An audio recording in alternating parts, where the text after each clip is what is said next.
souhaite en effet vous remettre à chacun la médaille de notre université. Alors, je vais commencer par toi, Christian. Je suis heureuse d'avoir l'occasion de te rendre hommage, car Christian d'Alzon a énormément fait pour les langues au sein de notre université. En effet, Christian, tu as rejoint l'université en 1991 au sein du département d'anglais. Tu t'y es montré un enseignement dynamique, plein d'idées.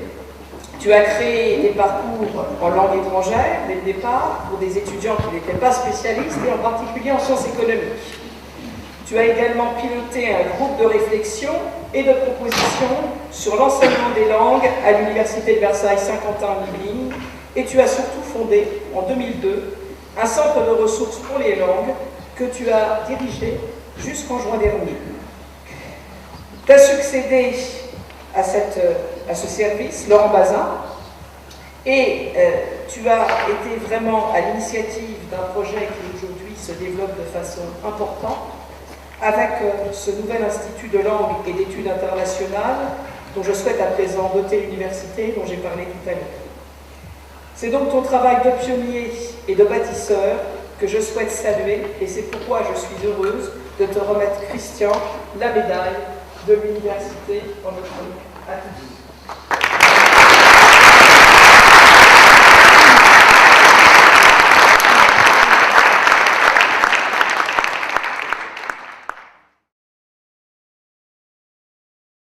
D'après vous, comment le CEREL a dynamisé l'université de Versailles 50 ans en Yvelines?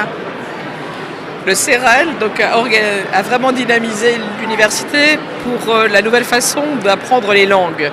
Puisque bien souvent, dans les universités, ce qu'on propose, c'est un apprentissage des langues dans une vision très académique, sans finalement se préoccuper de l'application, la discipline dans laquelle on va utiliser ces langues.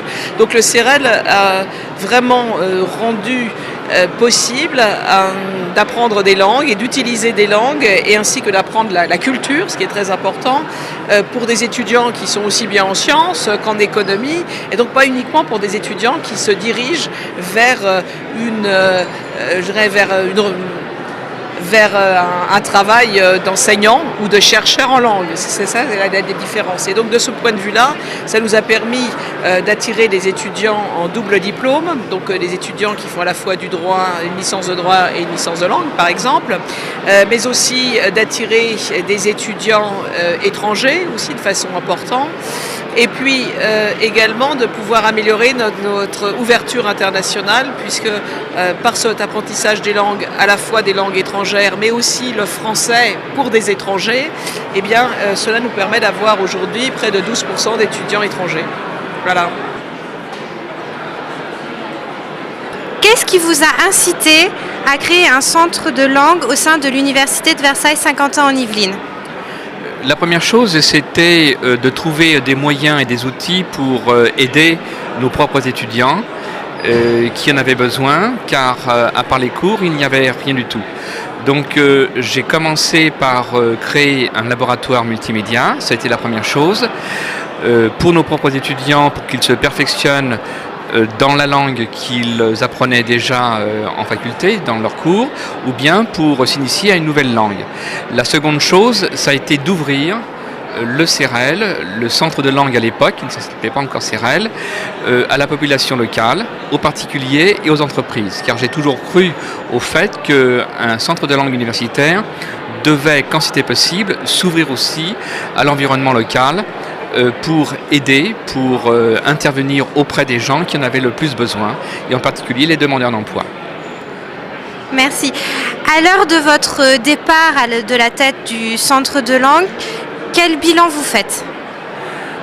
Bilan positif, je pense, puisque le centre de langue qui était parti avec une cinquantaine à peu près d'étudiants, maintenant est devenu un véritable centre de langue universitaire reconnu au sein de notre université, reconnu aussi au sein de l'environnement local, mais aussi même au niveau national.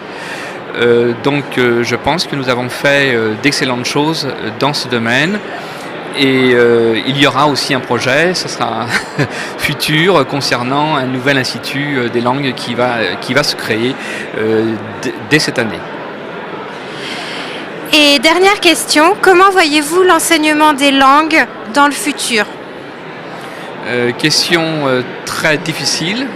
On ne peut pas lire dans le mar de café, mais ce que l'on peut savoir en tous les cas, c'est que les étudiants et les personnes en général, quels qu'ils soient, auront de plus en plus besoin d'apprendre et de se perfectionner dans les langues étrangères, de bien les connaître, pour communiquer à l'international bien sûr, pour voyager, pour accueillir aussi nos étudiants étrangers en France. Alors avec plusieurs types d'outils, je pense fermement qu'à part le laboratoire multimédia, c'est-à-dire des logiciels spécifiques, il faut toujours le contact humain, et ce contact humain ne peut venir justement que d'outils, par exemple, tels que donc les ateliers de conversation, où il y a une présence humaine qui compte énormément dans tout apprentissage d'une langue. Il n'y a pas juste l'intellectuel, il n'y a pas juste le mental, mais il y a aussi et avant tout le physique, le regard et la communication, la vraie communication.